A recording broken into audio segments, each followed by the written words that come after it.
Good morning. Good morning, ma'am. Good morning. സുഖാണോ? കഴിഞ്ഞ ക്ലാസ്സിൽ എടുത്ത ഭാഗങ്ങൾ വായിച്ചു നോക്കിയിട്ടുണ്ടോ?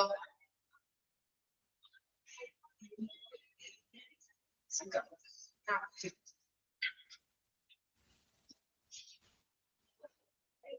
മിസ്സിന് സുഖാണ് കേട്ടോ. ഓക്കെ, സ്റ്റാർട്ട് ചെയ്യാം നമുക്ക്. നമ്മൾ കഴിഞ്ഞ ക്ലാസ്സിൽ എടുത്തത് നാബ് വരല്ലേ എടുത്തത്. നാബിന്റെ സെക്ഷൻസ് ഡിവൈഡ് ചെയ്തിരിക്കുന്ന കാര്യങ്ങളൊന്നും പറഞ്ഞില്ലല്ലോ. ഓക്കെ അല്ലേ? നാബ് എന്ന് പറഞ്ഞാൽ എന്തായിരുന്നു? നാബ് ഒരാൾക്ക് പറയാൻ പറ്റുമോ നാബ് എന്ന് പറഞ്ഞാൽ എന്തായിരുന്നു എന്നുള്ളത്? എന്താ മീനിങ്?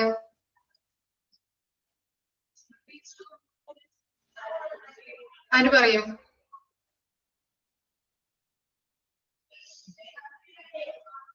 ആരെങ്കിലും ഒന്ന് പറഞ്ഞു നോക്കിയേ. മനസ്സിലായത് പറഞ്ഞാൽ മതി. എന്തായിരുന്നു നാബ്?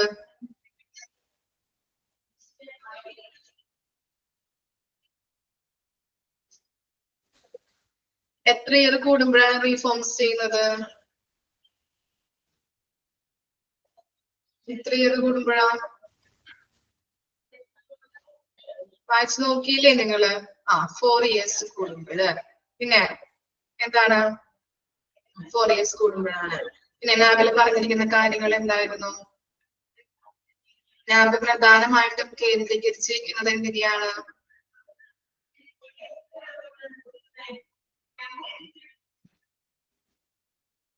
കേന്ദ്രീകരിച്ചിരിക്കുന്നത് പേഷ്യന്റ് സേഫ്റ്റിയും അതുപോലെ തന്നെ എന്തായിരുന്നു?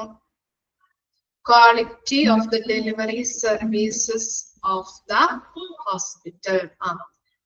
National accreditation board for hospital. പിന്നെന്താണ് നാബ് എന്ന് പറഞ്ഞാല് എന്ത് ബോഡി എന്നാ പറഞ്ഞത്? ഒരു സ്വയംഭരണ സ്ഥാപനം. സ്വയംഭരണ സ്ഥാപനമാണ്. ഇത്രയും കാര്യങ്ങളല്ലേ നമ്മൾ പഠിച്ചത്. നെക്സ്റ്റ് നോക്കാം കേട്ടോ.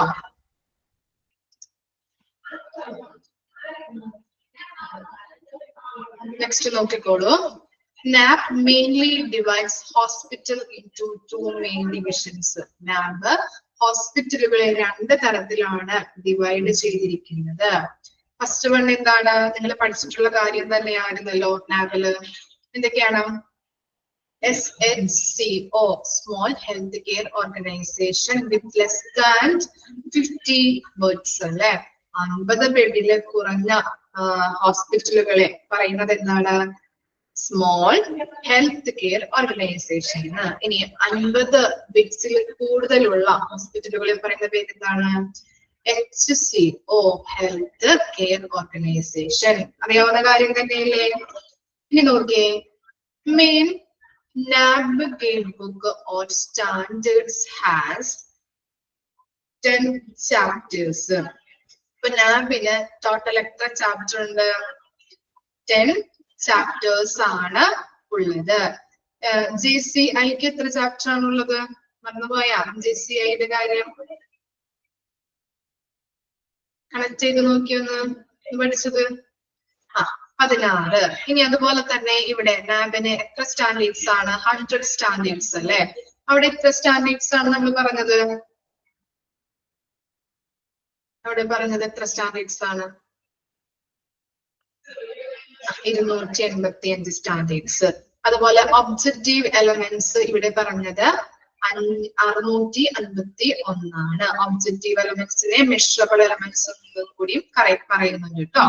Objective elements is also known as measurable elements.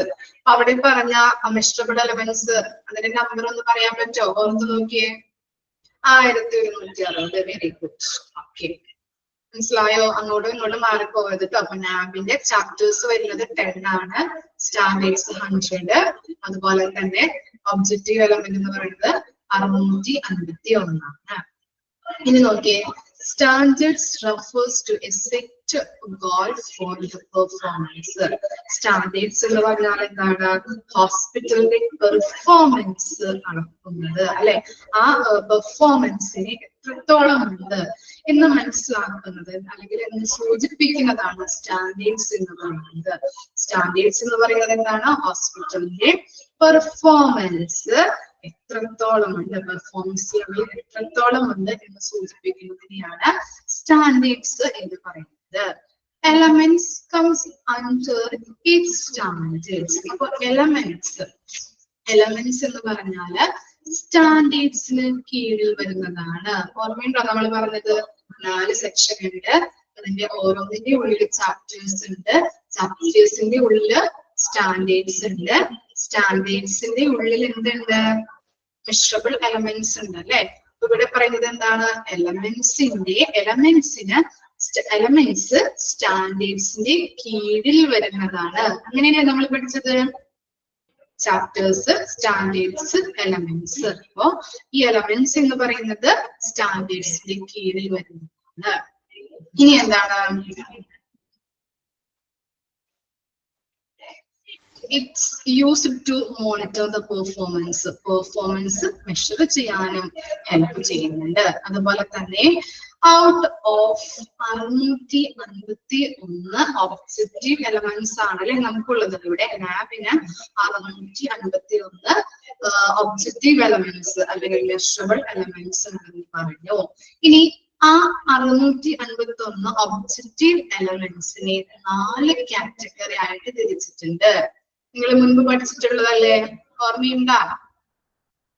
പഠിച്ചിട്ടുള്ളവർക്ക് ഓർമ്മയുണ്ടാവും 4 category ആയിട്ട് തിരിച്ചത്. എന്തൊക്കെയായിരുന്നു? ഏത് കാറ്റഗറി ഒക്കെ ആയിരുന്നു? ഓർമ്മയുണ്ടാ? എന്തെല്ലാം മിസ് പഠിപ്പിച്ചത്? കോർ കാറ്റഗറി ഉണ്ട്, കമ്മിറ്റ്മെന്റ് കാറ്റഗറി ഉണ്ട്, അതുപോലെ അച്ചീവ്മെന്റ് കാറ്റഗറി ഉണ്ട്. Next last one is excellence category. ഇനി നമുക്ക് നോക്കാം എന്താണ്. ഫസ്റ്റ് വൺ ആണ് കോർ കാറ്റഗറി എന്ന് പറയുന്നത്.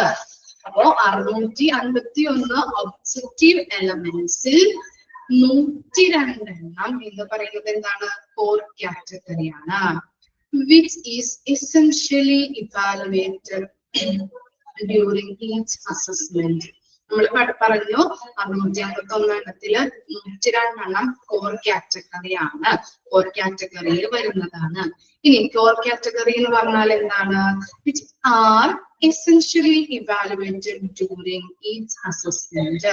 ഓരോ അസസ്മെന്റ് നടത്തുമ്പോഴും അത്യാവശ്യമായിട്ട് നോക്കേണ്ട എലമെന്റ്സ് ആണ് കോർ കാറ്റഗറിയിൽ ഉൾപ്പെടുന്നത്. മനസ്സിലായോ?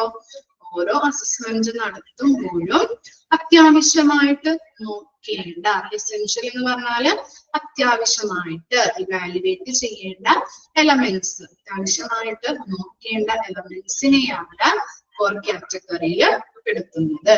മനസ്സിലായോ? ഇനി എന്താണ്? 651 എണ്ണത്തില് 459 എണ്ണം എന്ത് കാറ്റഗറിയിൽ വരുന്നതാണ്? Commitment category. Which will be evaluated during final assessment. അല്ലെ, ഫൈനൽ എന്ന് പറഞ്ഞാല് അന്തിമമായിട്ടല്ലേ. ഇവിടെ നോക്കിയേ, അന്തിമ സമയത്ത് മാത്രം വിലയിരുത്തുന്ന എലമെന്റ്സ് ആണ് കമ്മിറ്റ്മെന്റ് കാറ്റഗറിയിൽ വരുന്നത്. ഫൈനൽ അസസ്മെന്റിന് മാത്രം യൂസ് ചെയ്യുന്ന അല്ലെങ്കിൽ ഇവാലുവേറ്റ് ചെയ്യുന്ന എലമെന്റ്സ് ആണ് എവിടെ വരുന്നത്? കമ്മിറ്റ്മെന്റ് കാറ്റഗറിയിൽ വരുന്നത്. അന്തിമ സമയത്ത് മാത്രം വിലയിരുത്തുന്ന എലമെന്റ്സ്. ഓക്കെ ആണോ? ഇനി എന്താണ്? 651 എണ്ണത്തില് 60 എണ്ണം ഏതാണ്? അച്ചീവ്മെന്റ് കാറ്റഗറിയിൽ വരുന്നതാണ്. Which will be checked out during the surveillance assessment. എന്താണ് സർവീലിയൻസ് എന്ന് പറഞ്ഞാല്? സർവീലിയൻസ് എന്താ മീനിങ്? സർവീലിയൻസ്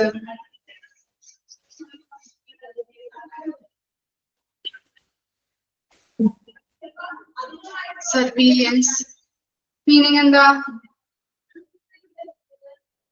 ചുറ്റുപാടും അല്ലെങ്കിൽ എന്താണ് മേൽനോട്ടം, ഉദ്ദേശിക്കുന്നത് മേൽനോട്ടം എന്നാണ് കേട്ടോ.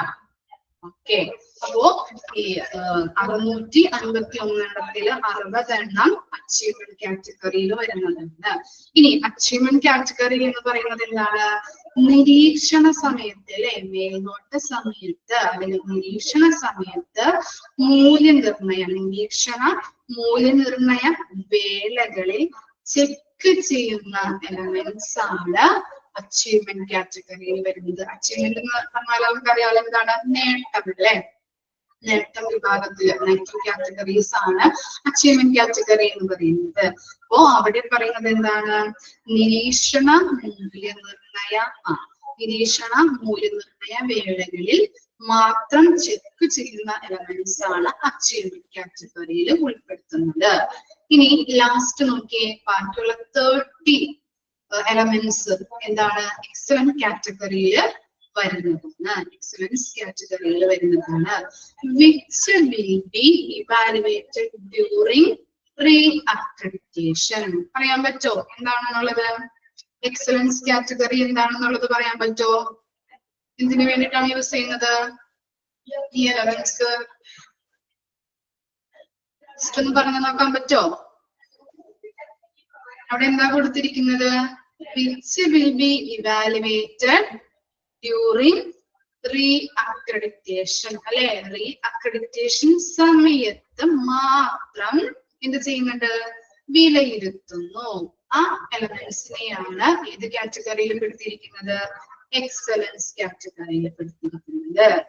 ഓക്കെ, അപ്പൊ 4 കാറ്റഗറീസ് ആണ് നമ്മൾ പറഞ്ഞത് അല്ലെ. ഒബ്ജക്റ്റീവ് എലമെന്റ്സിനെ 4 കാറ്റഗറീസ് ആയിട്ട് തിരിച്ചിട്ടുണ്ട്. കാറ്റഗറി എന്താണ്? കോർ കാറ്റഗറി ഉണ്ട്, അതുപോലെ കമ്മിറ്റ്മെന്റ് കാറ്റഗറി ഉണ്ട്, അച്ചീവ്മെന്റ് കാറ്റഗറി ഉണ്ട്, എക്സലൻസ് കാറ്റഗറി ഉണ്ട്. കോർ കാറ്റഗറിയിൽ 102 ഉള്ളത്. ഈ കോർ കാറ്റഗറി എന്ന് പറഞ്ഞാൽ എന്താണ്? ഓരോ അസസ്മെന്റ് നടത്തുമ്പോഴും അത്യാവശ്യമായിട്ട് നോക്കേണ്ട എലമെന്റ്സ് ആണ് കോർ കാറ്റഗറിയിൽ വരുന്നത്. അതുപോലെ 459 എണ്ണമാണ് എവിടെയുള്ളത്? കമ്മിറ്റ്മെന്റ് കാറ്റഗറിയിലുള്ളത്. അതെന്താണ്? അന്തിമ തീരുമാനം എടുക്കാൻ മാത്രം യൂസ് ചെയ്യുന്ന അല്ലെങ്കിൽ അന്തിമ തീരുമാന സമയത്ത് മാത്രം വിലയിരുത്തുന്ന എലമെന്റ് ആണ് കമ്മിറ്റ്മെന്റ് കാറ്റഗറിയിൽ വരുന്നത്. പിന്നെന്താണ്? 60 എണ്ണം ഏതിലാണ് ഉൾപ്പെടുന്നത്? അച്ചീവ്മെന്റ് കാറ്റഗറിയിൽ ഉൾപ്പെടുന്നു. അച്ചീവ്മെന്റ് കാറ്റഗറി എന്ന് പറഞ്ഞാൽ എന്താണ്? മൂല്യനിർണയ വേളകളിൽ മാത്രം, നിരീക്ഷണ മൂല്യനിർണയ വേളകളിൽ മാത്രം ചെക്ക് ചെയ്യേണ്ട എലമെന്റ്സ് ആണ് അച്ചീവ്മെന്റ് കാറ്റഗറിയിൽ വരുന്നത്. അതുപോലെ ലാസ്റ്റ് 30 എണ്ണം ഉണ്ടല്ലേ, 30 എണ്ണം എക്സലൻസ് കാറ്റഗറിയിൽ വരുന്നതാണ്. എക്സലൻസ് കാറ്റഗറി എന്ന് പറഞ്ഞാൽ എന്താണ്? പ്രീ അക്രഡിറ്റേഷൻ സമയത്ത് മാത്രം വിലയിരുത്തുന്ന എലമെന്റ്സ്. മനസ്സിലായോ? ജസ്റ്റ് ഒന്ന് വായിച്ചു നോക്കിയേ. ഓരോന്നും പഠിച്ചു വെക്കണം കേട്ടോ, ഇമ്പോർട്ടന്റ് ആണ് കേട്ടോ. വായിച്ചു നോക്കിയേ.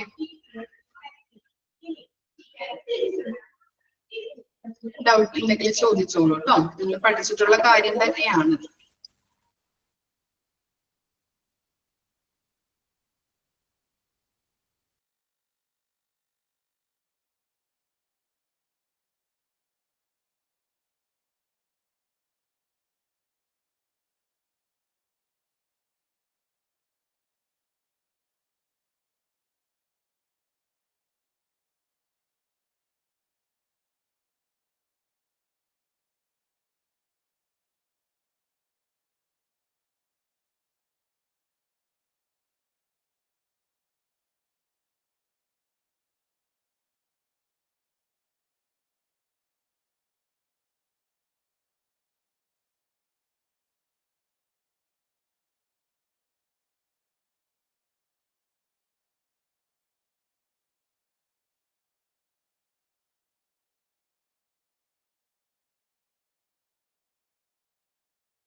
ഓക്കെ ആണോ?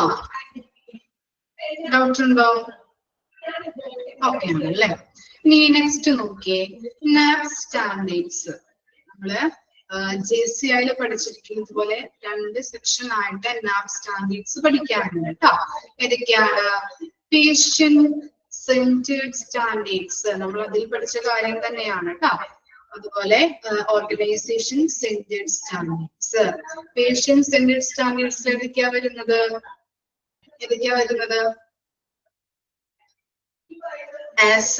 Assessment and continuity of care, ACAC. Okay, AAC. Assess എന്ന് പറഞ്ഞാൽ എന്താണ്? പ്രവേശനം, അതുപോലെ അസസ്മെന്റ് വിലയിരുത്തുക, അതുപോലെ അവരുടെ കണ്ടിന്യൂറ്റി അല്ലെ, കെയറിന് വേണ്ടിയിട്ടുള്ള പിന്തുണച്ച. പിന്നെന്താണ്? Care of patient, COP. നമ്മൾ അവിടെ പഠിച്ച കാര്യം തന്നെയാണ് കേട്ടോ അതിൽ കൊടുത്തിരിക്കുന്നത്. ഇനി നെക്സ്റ്റ് എന്താണ്? മാനേജ്മെന്റ് ഓഫ് മെഡിക്കേഷൻസ്, മരുന്നിന്റെ കാര്യങ്ങളൊക്കെ മാനേജ് ചെയ്യുക, MOM. Patient rights and education, PRE അല്ലെ, പേഷ്യന്റിന്റെ അവകാശങ്ങള്, അതുപോലെ തന്നെ അവർക്ക് കൊടുക്കുന്ന എഡ്യൂക്കേഷനുമായിട്ട് ബോധവൽക്കരണ ക്ലാസ് ഒക്കെ കൊടുക്കുമെന്ന് പറഞ്ഞില്ലേ, അതുമായിട്ട് ബന്ധപ്പെട്ട സ്റ്റാൻഡേർഡ്സ്. പിന്നെന്താണ്? Hospital infection control. ഇത് ഞാൻ പറയേണ്ട ആവശ്യമില്ലല്ലോ, നിങ്ങൾക്ക് അറിയാലോ. ഇൻഫെക്ഷൻ തടയാനായിട്ടുള്ള മാർഗങ്ങളൊക്കെയാണ് അതിൽ കൊടുത്തിരിക്കുന്നത്, HIC. അപ്പോ പേഷ്യന്റ് സെന്റേർഡ് സ്റ്റാൻഡേർഡ്സിൽ എത്ര എണ്ണമാണ് വരുന്നത്? 5 എണ്ണം വരുന്നുണ്ട്. അതുപോലെ ചാപ്റ്റേഴ്സ് ആണ് കേട്ടോ, ചാപ്റ്റേഴ്സിന്റെ എണ്ണമാണ് ഇവിടെ കൊടുത്തിരിക്കുന്നത്. മനസ്സിലായോ നിങ്ങൾക്ക്? ഓരോ സ്റ്റാൻഡേർഡ്സും ഉണ്ടാവും. സ്റ്റാൻഡേർഡ്സിന്റെ അടിയിൽ കൊടുത്തിരിക്കുന്നത് എന്താണ്? ചാപ്റ്റേഴ്സ് കേട്ടോ, ചാപ്റ്റേഴ്സിന്റെ എണ്ണമാണ് ഇവിടെ കൊടുത്തിരിക്കുന്നത്. ഇനി നോക്കിയേ, ഓർഗനൈസേഷൻ സെന്റർ സ്റ്റാൻഡേർഡ്സ്. അതിൽ വരുന്നത് നോക്കിയേ, patient safety and quality improvement, PSQ. നമ്മൾ അതിൽ പഠിച്ച കാര്യം തന്നെയാണ്, ക്വാളിറ്റി ഇംപ്രൂവ്മെന്റ് ചെയ്യേണ്ടതായിട്ട്. അതുപോലെ പേഷ്യന്റ് സേഫ്റ്റിയുമായിട്ട് ബന്ധപ്പെട്ട സ്റ്റാൻഡേർഡ്സ് ആണ് ഇതിൽ വരുന്നത്. അതുപോലെ എന്താണ്? Responsibility of management, ROM. പിന്നെന്താണ്? Facility management and safety, FMS. Human resource management, HRM. Human റിസോഴ്സുമായിട്ട് ബന്ധപ്പെട്ട സ്റ്റാൻഡേർഡ്സ്. അതുപോലെ ഇൻഫർമേഷൻ മാനേജ്മെന്റ് സിസ്റ്റം, IMS. ഇത്രയും കാര്യങ്ങളാണ് നാബ് സ്റ്റാൻഡേർഡ്സിൽ വരുന്നത്. ഇനി നമ്മൾ പഠിച്ചു പോലെ നാബ് സ്റ്റാൻഡേർഡ്സ് അല്ലെങ്കിൽ ചാപ്റ്റേഴ്സ് എത്ര എണ്ണം ഉണ്ടെന്ന്, ഇതിൽ എത്ര എണ്ണമാണ് കൊടുത്തിരിക്കുന്നത്? മനസ്സിലായോ? ഇപ്പോ നമ്മൾ പഠിച്ചില്ലേ നാബ് സ്റ്റാൻഡേർഡ്സ് എന്ന് പറഞ്ഞത്, നാബിലെ സ്റ്റാൻഡേർഡ്സ് ചാപ്റ്റേഴ്സിന്റെ എണ്ണം എന്ന് പറഞ്ഞത് 10 ആണല്ലേ. ഇവിടെ നിന്ന് നോക്കി എത്ര എണ്ണം കിട്ടുന്നുണ്ടോ? 10 എണ്ണം. ഓക്കെ, 5ഉം ഇനി നെക്സ്റ്റിൽ വരുന്ന 5ഉം അല്ലെ, രണ്ടും കൂടി കൂട്ടുമ്പോൾ എന്താണ്? 10 എണ്ണം കിട്ടുന്നില്ലേ? 10 ചാപ്റ്റേഴ്സ് കിട്ടുന്നില്ലേ നിങ്ങൾക്ക്? ഓക്കെ, അപ്പൊ അതാണ് ഇവിടെ പറഞ്ഞിരിക്കുന്നത്, ചാപ്റ്റേഴ്സിന്റെ എണ്ണം 10 ആയിട്ട് കൊടുത്തിരിക്കുന്നത്. മനസ്സിലായോ? ഡൗട്ട് ഉണ്ടോ? ഞാൻ പറയുന്നത് ക്ലിയർ ആണോ? വോയിസ് ഓക്കെ ആണോ? ഓക്കെ, ജസ്റ്റ് ഒന്ന് വായിച്ചു നോക്കിയാൽ മതി കേട്ടോ. ഇത് നമ്മൾ അതിൽ പറഞ്ഞിരിക്കുന്ന കാര്യം തന്നെയാണ് ഇതിലും സ്റ്റാൻഡേർഡ്സ് 2 തരത്തിൽ കൊടുത്തിരിക്കുന്നത്. ഡൗട്ട് ഒന്നും ഇല്ലല്ലോ? ഇനി പറയണോ മിസ്സിന്? ഓക്കെ ആണ്. ഇനി നോക്കിയേ, നാബ് എന്താ പറയണ്ടേ അഫ്സ? ഇത് രണ്ടും പറയണോ? നാബ് സ്റ്റാൻഡേർഡ്സ് ആണോ നമ്മള് പറയേണ്ടത്? നാബ് സ്റ്റാൻഡേർഡ്സ് നമ്മള് JCI പഠിച്ചിരിക്കുന്ന കാര്യങ്ങൾ തന്നെയാണ് ഇതിൽ കൊടുത്തിരിക്കുന്നത്. എന്താണ്? 2 തരത്തിലാണ് ഇവിടെ കൊടുത്തിരിക്കുന്നത്. പേഷ്യന്റ് സെന്റേർഡ് സ്റ്റാൻഡേർഡ്സ് അതിലടങ്ങിയിരിക്കുന്നതാണ് assessment and continuity of care, AAC. അതെന്താണ്? രോഗികളെ ഹോസ്പിറ്റലിൽ പ്രവേശനം, അതുപോലെ അവരുടെ വിലയിരുത്തൽ, അതുപോലെ തന്നെ അവരുടെ കെയറിന് വേണ്ടിയിട്ടുള്ള പിന്തുണച്ച, അങ്ങനെയുള്ള കാര്യങ്ങളാണ് ഇതില് ഉള്ള സ്റ്റാൻഡേർഡ്സ് എന്ന് പറയുന്നത്. അതുപോലെ തന്നെ കെയർ ഓഫ് പേഷ്യന്റിന്റെ കെയർ എത്തരത്തിൽ കൊടുക്കണം എന്നുള്ളത് നമ്മൾ കഴിഞ്ഞ ക്ലാസ്സിൽ പഠിച്ച കാര്യങ്ങൾ തന്നെയാണ്, COP. ഇനി എന്താണ്? മാനേജ്മെന്റ് ഓഫ് മെഡിക്കേഷൻസ്, MOM അല്ലെ. എന്താണ്? മെഡിക്കേഷനുമായിട്ട് ബന്ധപ്പെട്ട അതിന്റെ മാനേജ്മെന്റുമായിട്ട് ബന്ധപ്പെട്ട കാര്യങ്ങൾ വരുന്ന സ്റ്റാൻഡേർഡ്സ് ആണ് MOM ലുള്ളത്. അതുപോലെ പേഷ്യന്റ് റൈറ്റ്സ്, പേഷ്യന്റിന്റെ അവകാശങ്ങൾ, അവർക്ക് നമ്മൾ ബോധവൽക്കരണ ക്ലാസ് ഒക്കെ കൊടുക്കില്ലേ, അതിനുമായിട്ട് ബന്ധപ്പെട്ട സ്റ്റാൻഡേർഡ്സ് ആണ് PRE വരുന്നത്. ഇനി എന്താണ് ഹോസ്പിറ്റൽ ഇൻഫെക്ഷൻ കൺട്രോള്, HIC ആണ് അതിന്റെ ചുരുക്കരൂപം എന്ന് പറയുന്നത്. ചുരുക്കരൂപം എക്സ്പാൻഡ് ഫോം ഒക്കെ പഠിച്ചോളൂ കേട്ടോ, എല്ലാവരുടെയും ചോദിക്കാം. ഓക്കെ, ഇമ്പോർട്ടന്റ് ആയിട്ടുള്ളത് ഞാനന്ന് പറഞ്ഞു തന്നിട്ടുണ്ടായിരുന്നു കേട്ടോ, JIC പറഞ്ഞു പറ്റില്ലേ. അതുപോലെ തന്നെ അതിന്റെ തന്നെയാണ് ഇതിലും കൊടുത്തിരിക്കുന്നത് കേട്ടോ. പിന്നെ എന്താണ് ഹോസ്പിറ്റൽ ഇൻഫെക്ഷൻ കൺട്രോൾ എന്ന് പറഞ്ഞാല് ഹോസ്പിറ്റലിൽ പടർന്നു പിടിക്കുന്ന ഇൻഫെക്ഷൻസ് ഒക്കെ കൺട്രോൾ ചെയ്യാനും പ്രിവെന്റ് ചെയ്യാനുമായിട്ടുള്ള സ്റ്റാൻഡേർഡ്സ് ആണ് HIC കൊടുത്തിരിക്കുന്നത്. ഇനി ഓർഗനൈസേഷൻസിന്റെ ഒരു സ്റ്റാൻഡേർഡ്സ് വരുന്നത് ഏതൊക്കെയാണ്? Patient safety and quality improvement, പേഷ്യന്റിന്റെ സുരക്ഷ ഉറപ്പാക്കുന്നത്, അതുപോലെ അവിടെ കൊടുക്കുന്ന ക്വാളിറ്റി കെയറിൽ എന്തെങ്കിലും ഇംപ്രൂവ്മെന്റ് വരുത്തേണ്ടതുണ്ടെങ്കിൽ അതുമായിട്ട് ബന്ധപ്പെട്ട സ്റ്റാൻഡേർഡ്സ്, അതുപോലെ responsibility of management, ROM, management responsibility എന്തൊക്കെയാണ്, അതുമായിട്ട് ബന്ധപ്പെട്ട സ്റ്റാൻഡേർഡ്സ് ആണ് അതിനകത്ത് ഉണ്ടാകുന്നത്. അതുപോലെ ഫെസിലിറ്റി മാനേജ്മെന്റ് ആൻഡ് സേഫ്റ്റി, രോഗികൾക്ക് അതുപോലെയുള്ള സ്റ്റാഫിന് പ്രൊവൈഡ് ചെയ്യുന്ന സേഫ്റ്റിയും സൗകര്യങ്ങളുമായിട്ട് ബന്ധപ്പെട്ട സ്റ്റാൻഡേർഡ്സ് FMS. ഇനി എന്താണ് ഹ്യൂമൻ റിസോഴ്സ് മാനേജ്മെന്റുമായിട്ട് ബന്ധപ്പെട്ട കാര്യങ്ങളാണ് HRM വരുന്നത്. ഇനി എന്താണ് ഇൻഫർമേഷൻ മാനേജ്മെന്റ് സിസ്റ്റം, പല പല ഇൻഫർമേഷൻസ് ഉണ്ട്, അത് എന്ത് ചെയ്യാം, ഇൻഫർമേഷൻസ് മാനേജ് ചെയ്യേണ്ട സ്റ്റാൻഡേർഡ്സ് ആണ് അതിൽ കൊടുത്തിരിക്കുന്നത്. അപ്പോ ഈ ചാപ്റ്റേഴ്സുകൾ എണ്ണിയാൽ നമുക്ക് എത്ര എണ്ണം കിട്ടും? ഇവിടെ പേഷ്യൻസ് സെന്റേഡില് 5 എണ്ണമുണ്ട്, അതുപോലെ തന്നെ ഓർഗനൈസേഷൻസ് സെന്റേഡില് 5 എണ്ണമാണ് ഉള്ളത്. രണ്ടും കൂടി കൂട്ടുമ്പോൾ 10 എണ്ണല്ലേ നമുക്ക് കിട്ടുന്നത്. ഇവിടെ നോക്കിയേ, ഇവിടെ പറഞ്ഞിരിക്കുന്ന കാര്യം നോക്കിയേ, എവിടെ ലാബില് എത്ര ചാപ്റ്റർ ഉണ്ടെന്നാണ് പറഞ്ഞിരിക്കുന്നത്? 10 ചാപ്റ്റർ അല്ലേ, അതാണ് ഇവിടെ കൊടുത്തിരിക്കുന്നത്. മനസ്സിലായോ? അബ്സെക്ട് ക്ലിയർ ആണോ?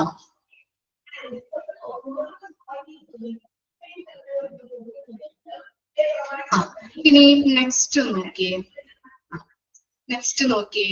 NAB key performance indicators. Indicators എന്താ?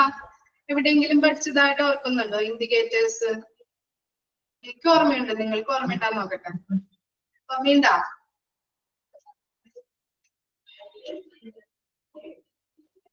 ഓർമ്മയുണ്ട്. എവിടെയാണ് എവിടെയാണ് പഠിപ്പിച്ചത് ഇൻഡിക്കേറ്റേഴ്സ്?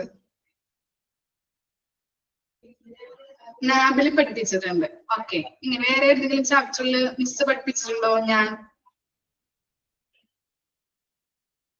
ഞാൻ പഠിപ്പിച്ചതായിട്ട് ഓർക്കുന്നുണ്ടോ? വേറെ ഏതെങ്കിലും ചാപ്റ്റേഴ്സിൽ ഇല്ല, ഓർമ്മയില്ല. ഉണ്ട്. എവിടെയാണ് സുഷ?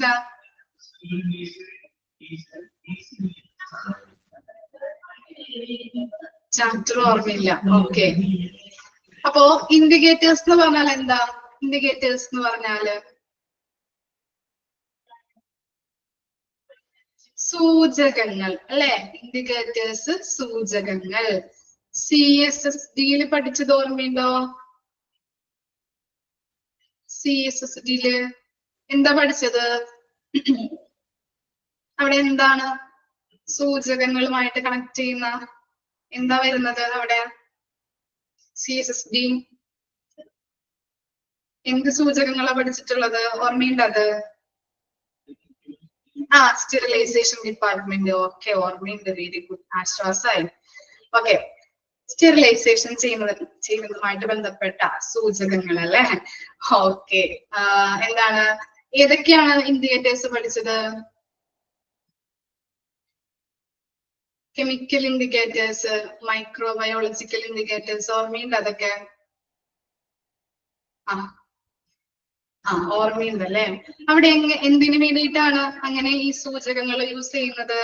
ഓരോ മെഷീൻസും നമ്മൾ കറക്റ്റ് ആയിട്ടാണോ അല്ലെങ്കിൽ ക്വാളിറ്റിയോടെ പ്രവർത്തിക്കുന്നുണ്ടോ, സ്റ്റെറിലൈസേഷൻ ചെയ്യാനായിട്ട് നല്ല രീതിയിൽ പ്രവർത്തിക്കുന്നുണ്ടോ എന്ന് നമ്മൾ നോക്കാൻ വേണ്ടിയിട്ടാണ് അല്ലെ ഇൻഡിക്കേറ്റേഴ്സ് ഉപയോഗിക്കുന്നത്.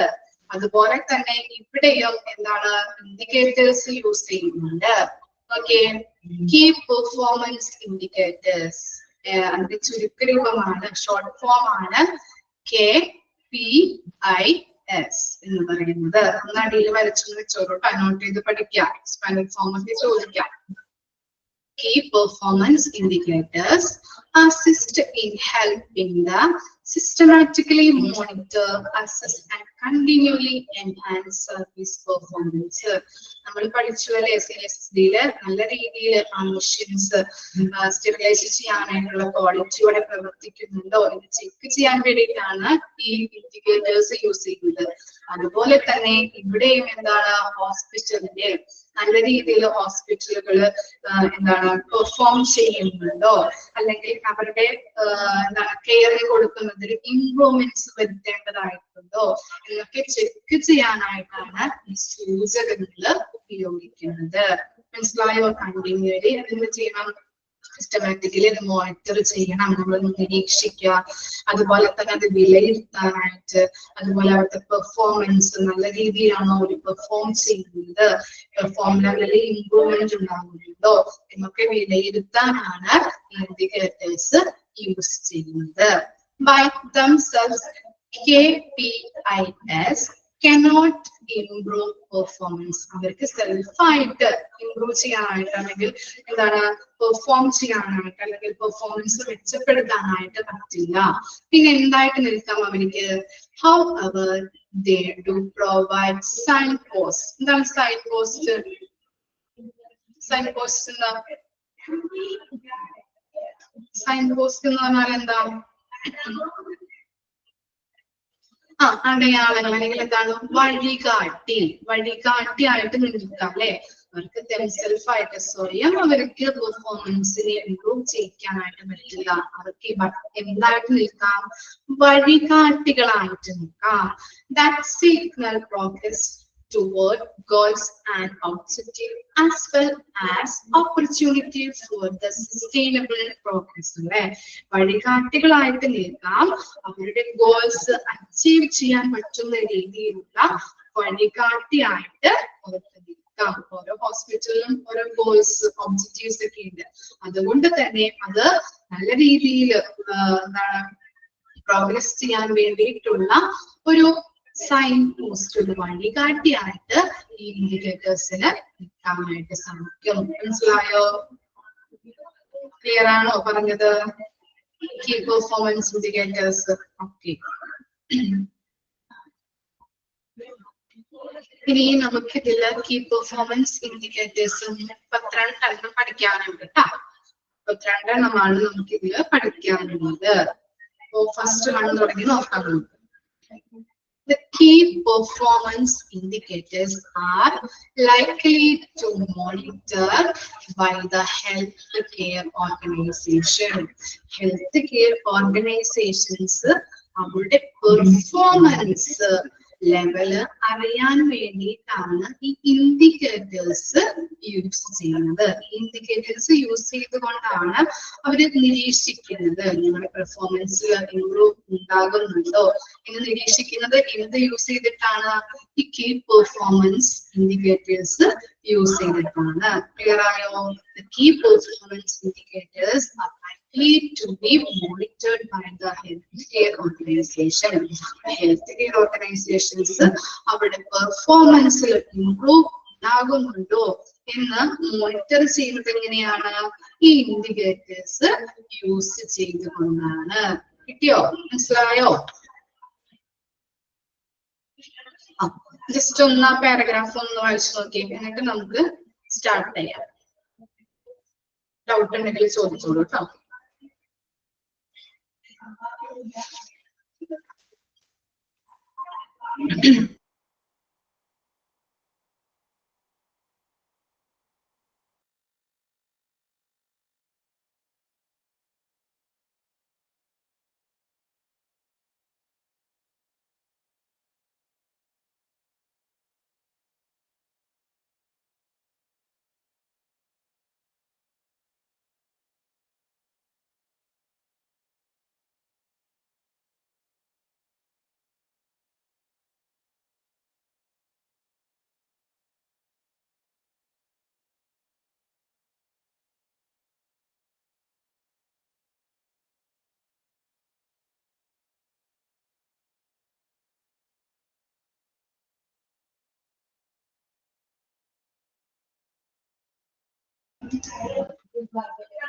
ഓക്കെ ആണോ? ഡൗട്ട് ഉണ്ടോ പാരഗ്രാഫില്? ഓക്കെ ആണ്.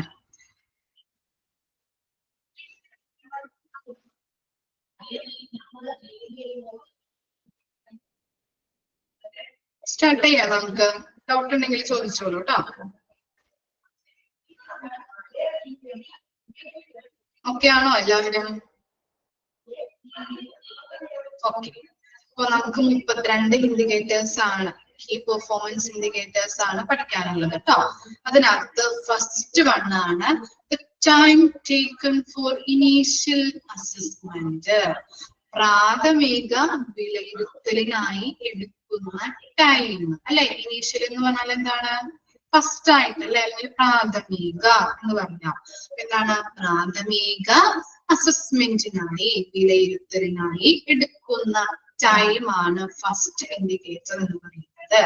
ഇനി നോക്കിയേ, the time should be begun from the time that the patient has reached at the bed of the ward till the time that the initial evaluation has been completed by a doctor. ഒരു രോഗി ഹോസ്പിറ്റലിൽ വന്നു, വാർഡില് എത്തി, വാർഡിൽ എന്താണ് അതിന് treatment നടത്താനായിട്ട് വാർഡിൽ പ്രവേശിപ്പിച്ചു. വാർഡിൽ എത്തിയത് മുതൽ ഡോക്ടർ വന്ന് പ്രാഥമിക മൂല്യനിർണയം നടത്തുന്നത് വരെയുള്ള ടൈമാണ് എന്തെന്ന് പറയുന്നത്? Time taken by the initial assessment. ഒരു രോഗി വാർഡിലെത്തി, ആ വാർഡിലെത്തിയ ടൈം മുതല് ഡോക്ടർ വന്ന് പ്രാഥമിക മൂല്യനിർണയം നടത്തുന്നത് വരെയുള്ള ടൈം ഉണ്ടാവുമല്ലോ, അതിനെയാണ് time taken for initial assessment എന്ന് പറയുന്നത്. ഓക്കെ ആണോ? കൺസെപ്റ്റ് കിട്ടിയോ?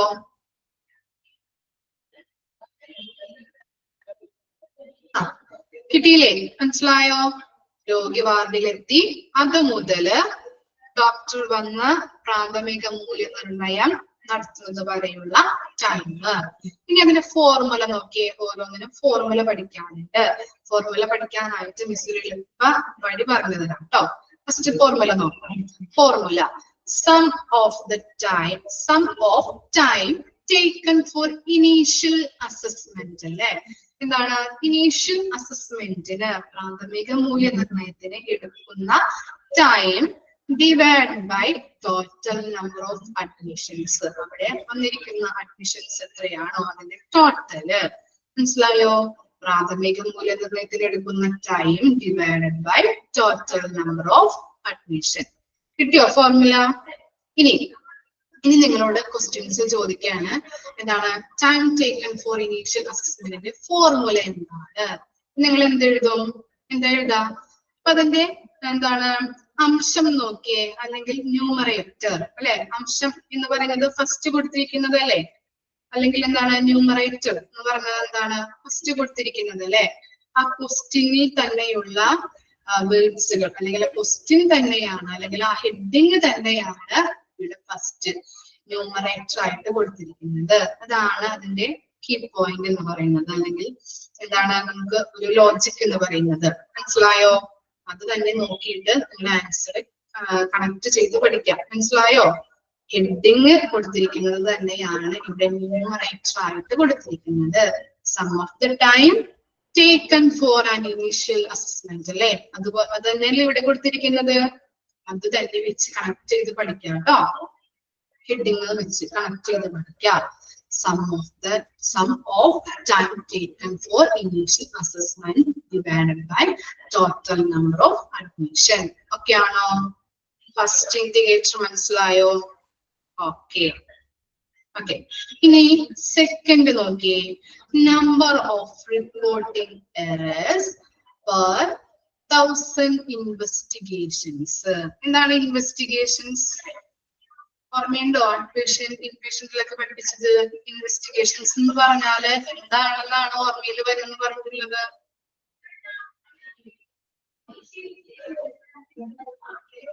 ഇൻവെസ്റ്റിഗേഷൻസ് എന്ന് പറയുമ്പോ ഓർമ്മയുണ്ടാ? പറഞ്ഞ കാര്യങ്ങള് ഓർമ്മയില്ല? ഇൻവെസ്റ്റിഗേഷൻ എന്ന് പറയുമ്പോ പെട്ടെന്ന് എന്തിട്ടാ മനസ്സിലേക്ക് ഓടി എത്തേണ്ടത്, അല്ലെങ്കിൽ ഓർമ്മ വരേണ്ടത്? ടെസ്റ്റുകളല്ലേ, യൂറിൻ ടെസ്റ്റ്, ബ്ലഡ് ടെസ്റ്റ് പറഞ്ഞത് ഓർമ്മയുണ്ട? ലാബ് ടെസ്റ്റുകള്. ഇൻവെസ്റ്റിഗേഷൻസ് എന്ന് പറയുമ്പോ എന്താണ്? അപ്പോ മനസ്സിലേക്ക് ഓടി എത്തേണ്ട കാര്യം ഇതാണ്, ടെസ്റ്റുകളാണ് അവിടെ ഇൻവെസ്റ്റിഗേഷൻ കൊണ്ട് അർത്ഥമാക്കുന്നത്. ഓക്കെ, അപ്പൊ നോക്കിയേ, നമ്മള് ഒരു number of reporting errors per 1000 investigations, ഒരു 1000 ലാബ് ടെസ്റ്റുകള് ചെയ്യുമ്പോ അതിൽ എത്ര എണ്ണത്തിന് എറേഴ്സ് വന്നിട്ടുണ്ട് എന്നുള്ളതാണ് ഇതിൽ നോക്കുന്നത്. സെക്കൻഡ് ഇൻഡിക്കേറ്ററിൽ നോക്കുന്നത് എന്താണ്? ഒരു 1000 ലാബ് ടെസ്റ്റുകൾ നടത്തുമ്പോ അതില് എത്ര എണ്ണത്തില് എറേഴ്സ്, തെറ്റുകൾ വന്നിട്ടുണ്ട്. ഫോർമുല നോക്കിയേ, നമ്പർ ഓഫ് റിപ്പോർട്ടിംഗ് എറേഴ്സ് അല്ലെ, ഫസ്റ്റ് ഹെഡിങ് തന്നെയല്ലേ ഇവിടെ കൊടുത്തിരിക്കുന്നത് ന്യൂമറേറ്റർ ആയിട്ട്. അത് കണക്ട് ചെയ്ത് പഠിച്ചോളാം കേട്ടോ, എല്ലാ ക്വസ്റ്റ്യനിലും അങ്ങനെ തന്നെയാണ് വരുന്നത് കേട്ടോ. ഓക്കെ, അപ്പൊ നമ്പർ ഓഫ് റിപ്പോർട്ടിംഗ് എറേഴ്സ്, ഇവിടെ എന്താണ്? റിപ്പോർട്ടിംഗ് എറേഴ്സിന്റെ total number divided by number of test performed. എത്ര എണ്ണമാണ് ടെസ്റ്റ് ചെയ്തിട്ടുള്ളത് അല്ലെങ്കിൽ ടെസ്റ്റ് പെർഫോം ചെയ്തിട്ടുള്ളത് എത്ര എണ്ണമാണ്, അത് ഇൻറ്റു 1000. ഓക്കെ, ക്ലിയർ ആയോ?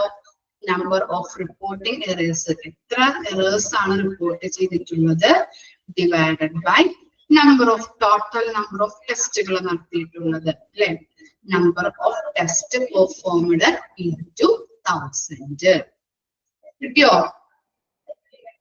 ഓക്കെ ആണോ? ഓക്കെ, ആ രണ്ട് ഇൻഡിക്കേറ്റേഴ്സ് ഒന്ന് വായിച്ചു നോക്കിയേ, ലിസ്റ്റ് ഒന്ന് വായിച്ചു നോക്കാം കേട്ടോ.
ക്ലിയർ?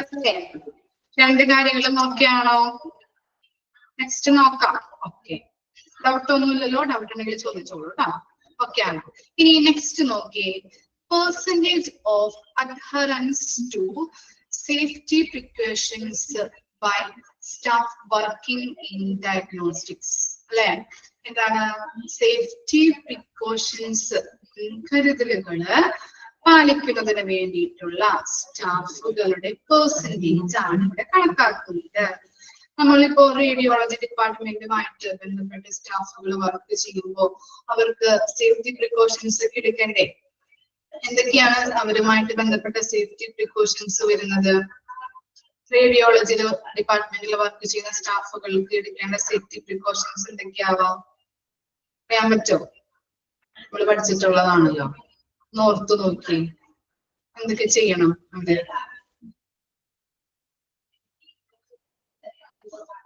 ഓർമ്മ വരുന്നുണ്ടോ?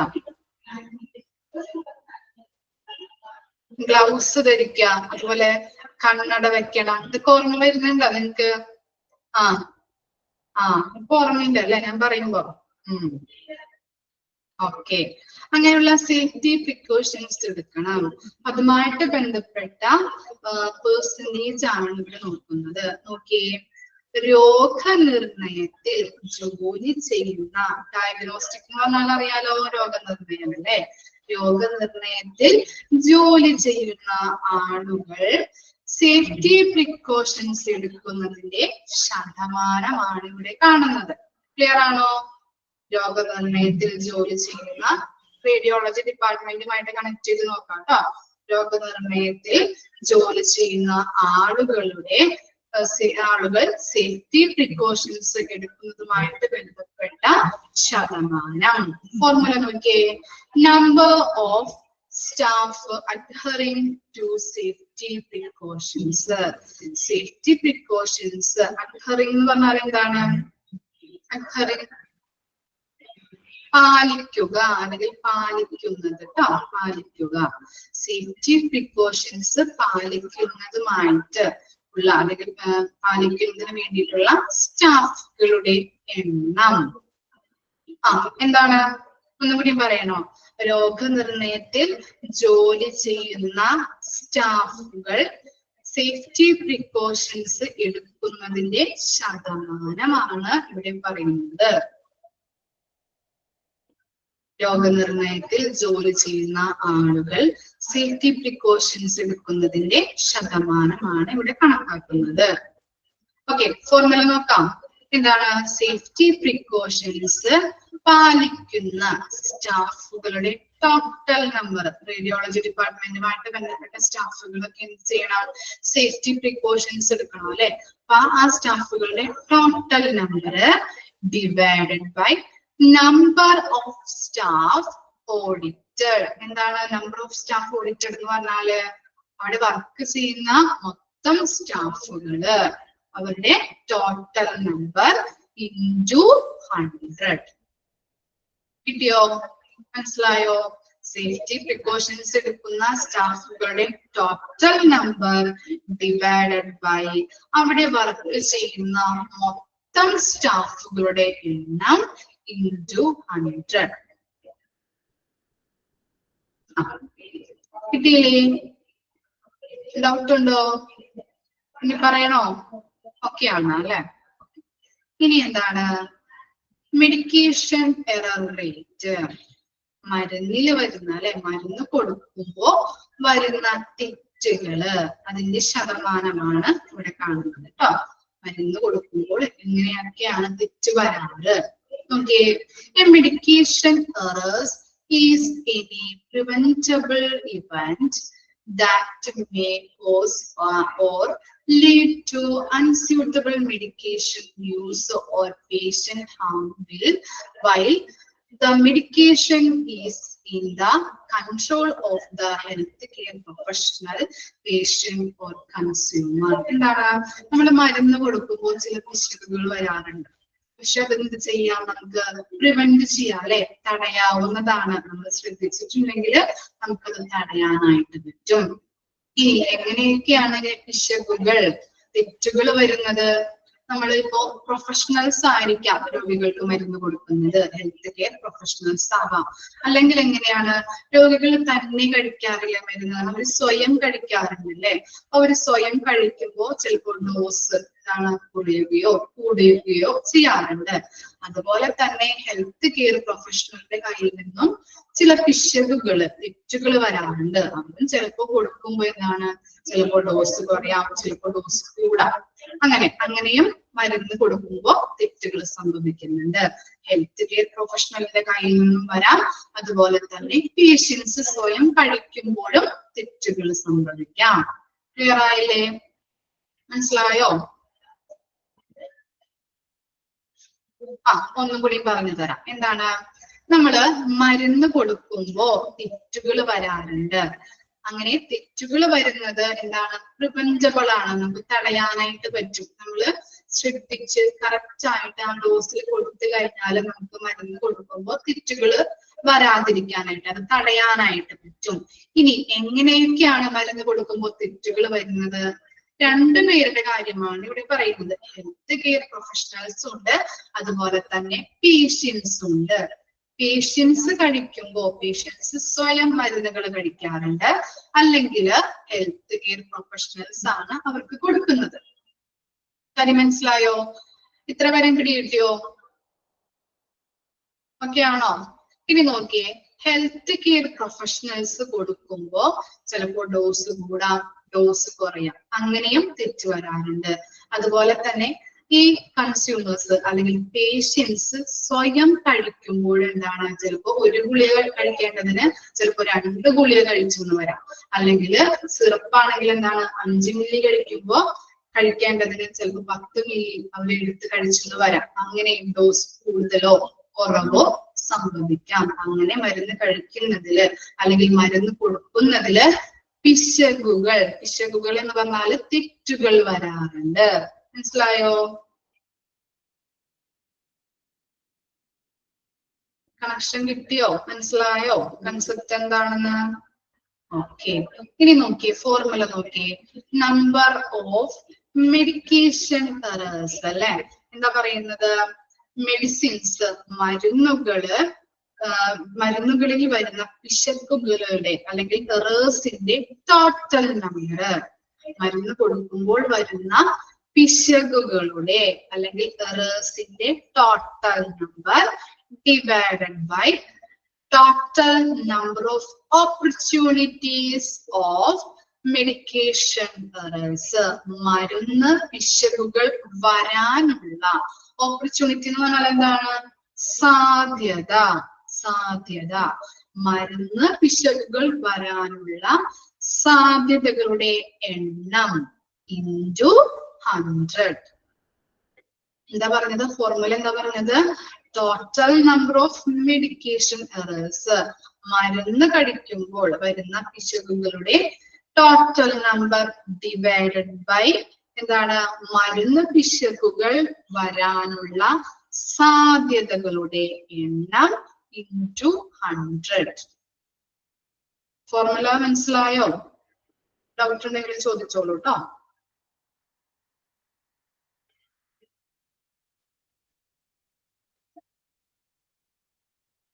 ഓക്കെ ആണ്. ഒന്നും കൂടിയും പറയണോ? ഫോർമുല പറഞ്ഞുതരാം കേട്ടോ. Total number of medication errors എന്ന് പറഞ്ഞാല് മരുന്ന് പിശകുകളുടെ, പിശകുകൾ എന്ന് പറഞ്ഞാൽ എന്താണ്? എറേഴ്സിന്റെ ടോട്ടൽ എണ്ണം. മരുന്ന് കൊടുക്കുമ്പോൾ വരുന്ന എറേഴ്സിന്റെ ടോട്ടൽ എണ്ണം ഡിവൈഡഡ് ബൈ മരുന്ന് കൊടുക്കുമ്പോൾ വരുന്ന എറേഴ്സിന്റെ ആ സാധ്യതയുണ്ടല്ലോ, ഓപ്പർച്യൂണിറ്റി അല്ലെങ്കിൽ മരുന്ന് പിശകുകൾ വരാനുള്ള സാധ്യതകളുടെ എണ്ണം into 100. കിട്ടിയോ സുഷ? ക്ലിയർ ആയോ? ഓക്കെ ആണ്. ജസ്റ്റ് ആ 2 ഒന്ന് വായിച്ചു നോക്കിയേ. 3 ഉം 4 ഒന്ന് ജസ്റ്റ് ഒന്ന് വായിച്ചോളൂ ട്ടാ.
ക്ലിയർ ആയോ? 3 ഉം 4 ഉം ഡൗട്ട് ഒന്നുമില്ല.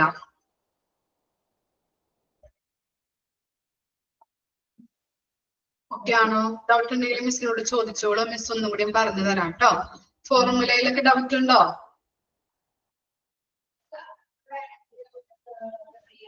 ഓക്കെ ആണ്. ഇനി നെക്സ്റ്റ് നോക്കിയേ, പെർസെന്റേജ്, ഫിഫ്ത് വൺ ആണ് കേട്ടോ. Percentage of medication chart with error from abbreviations. Abbreviations പഠിച്ചിട്ടില്ലേ? ഇതും കൂടി പറഞ്ഞുതരാം കേട്ടോ മിസ്. ഫോർത്ത് ഫോർമുല പറഞ്ഞുതരും. അബ്രിവേഷൻസ് എന്താ? ചുരുക്കി എഴുത്ത് അല്ലെ? Very good. Short forms. പാരസെറ്റാമോളിന്റെ ഷോർട്ട് ഫോം എന്താ? കേട്ടോ അല്ലെ? കേട്ടാ? അറിയോ? ഓർമ്മയുണ്ടാ? Paracetamol PCM. Very good. PCM. Okay. അപ്പോ ഡോക്ടേഴ്സ് ഒക്കെ ഇങ്ങനെ എന്താണ് മരുന്നുകൾ വലിച്ചു നീട്ടി എഴുതാറില്ല. അവര് എങ്ങനെ എഴുതുന്നത്? ഷോർട്ട് ഫോംസ് യൂസ് ചെയ്താണല്ലോ എഴുതാറ്. Okay. Abbreviations should be defined in accordance with the guidelines set down by for safe medication practices. Doctors ഒക്കെ ഇങ്ങനെ എന്താണ് ചുരുക്ക രൂപത്തിൽ എഴുതുമ്പോൾ തെറ്റുകൾ വരാറുണ്ട്. അതുപോലെ തന്നെ ആ ചാർട്ട്, ഷോർട്ട് ഫോമിന്റെ മെഡിക്കേഷൻ ചാർട്ട് നോക്കി നമ്മൾ മെഡിസിൻസ് എടുത്തു കൊടുക്കുമ്പോഴും ചിലപ്പോ തെറ്റുകൾ സംഭവിക്കാം. അതാണ് ഇവിടെ കൊടുത്തിരിക്കുന്നത്. മരുന്ന് ചാർട്ടുകളിൽ വരുന്ന എറേഴ്സിന്റെ എണ്ണം. ഓക്കെ, മനസ്സിലായോ? ഫിഫ്ത് പോയിന്റ് അതാണ് പറയുന്നത്. ഓക്കെ ആണോ?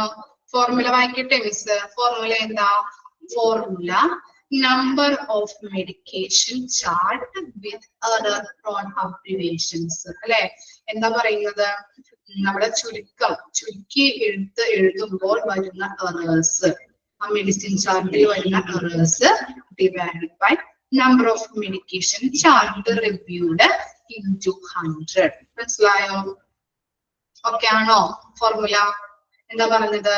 ആ ചുരുക്കി എഴുതുമ്പോ അല്ലെങ്കിൽ ഷോർട്ട് ഫോംസ് എഴുതുമ്പോ വരുന്ന എറേഴ്സ്, അതിന്റെ total number divide by number of medication chart, ആ ചാർട്ടിന്റെ ടോട്ടൽ നമ്പർ ഇൻടു 100. ഓക്കെ ആണോ?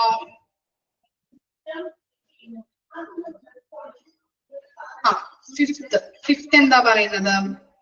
ഇവിടെ ഡോക്ടേഴ്സുമാര് എങ്ങനെയാണ് നമ്മള് പ്രിസ്ക്രിപ്ഷൻ അല്ലെങ്കിൽ മെഡിക്കേഷൻ ചാർട്ട് ഒക്കെ എഴുതുമ്പോ അല്ലെ? മെഡിക്കേഷൻ ചാർട്ട്, മരുന്നുകളുടെ ചാർട്ട് എഴുതുമ്പോ എന്താണ് എഴുതാറ്? അബ്രിവേഷൻസ് ആണ് എഴുതാറ്. ചുരുക്ക രൂപം, ഷോർട്ട് ഫോംസ് ആണ് എഴുതാറ്. ഇങ്ങനെ ഷോർട്ട് ഫോംസ് എഴുതുമ്പോ എന്താണ്? തെറ്റുകൾ സംഭവിക്കുന്നുണ്ട്. അതുപോലെ ഈ മെഡിക്കേഷന്റെ ചാർട്ട് നമ്മൾ എടുത്ത് നോക്കിയിട്ട് മരുന്നുകൾ എടുത്തു കൊടുക്കാറുണ്ടല്ലോ, ആ മരുന്നുകൾ എടുത്തു കൊടുക്കുമ്പോഴും തെറ്റ് സംഭവിക്കുന്നുണ്ട്. ഷോർട്ട് ഫോംസ് ഒക്കെ ഡോക്ടേഴ്സിന്റെ എഴുത്ത് നിങ്ങൾക്ക് അറിയാലോ, ചിലപ്പോ വായിച്ചാലും മനസ്സിലാവില്ല. അപ്പൊ അങ്ങനെയുള്ള മനസ്സിലാവാത്ത മരുന്നുകളുടെ ചുരുക്ക രൂപങ്ങളൊക്കെ ഉണ്ടെങ്കിൽ നമ്മൾ മരുന്നുകൾ എടുത്തു കൊടുക്കുമ്പോഴും അതിൽ തെറ്റ് സംഭവിക്കുന്നുണ്ട്. അപ്പോ ഇവിടെ ഫിഫ്ത് വണ്ണിൽ എന്താ പറയുന്നത്? മരുന്ന് ചാർട്ടുകളിൽ വരുന്ന എറേഴ്സിന്റെ എണ്ണമാണ് ഇവിടെ കണക്കാക്കുന്നത്. ഇത്ര വരെ കിട്ടിയോ? ഓക്കെ ആണോ? ഇനി എന്താണ് ഫോർമുല പറയട്ടെ? ഫോർമുല എന്താണ്? Number of medication chart with errors from abbreviations. എന്താണ് പറയുന്നത്? ഇങ്ങനെ ചുരുക്കി എഴുതുമ്പോൾ മെഡിക്കേഷൻ ചാർട്ടിൽ വരുന്ന എറേഴ്സിന്റെ, തെറ്റുകളുടെ total number divided by number of medication chart reviewed, number of ആ മെഡിക്കേഷൻ ചാർട്ടുകളുടെ ടോട്ടൽ നമ്പർ ഇൻടു 100. അപ്പൊ നമുക്ക് എന്താണ് തെറ്റുകൾ കണ്ടുപിടിക്കാനായിട്ട് പറ്റും. മനസ്സിലായോ? ഫസ്റ്റ് വൺ പറഞ്ഞത് number of medication chart with errors from abbreviations. ചുരുക്കി എഴുതുമ്പോൾ ഉണ്ടാകുന്ന എറേഴ്സ് എത്ര എണ്ണമാണ്? അതിന്റെ total number divided by number of medication chart into 100. മനസ്സിലായോ?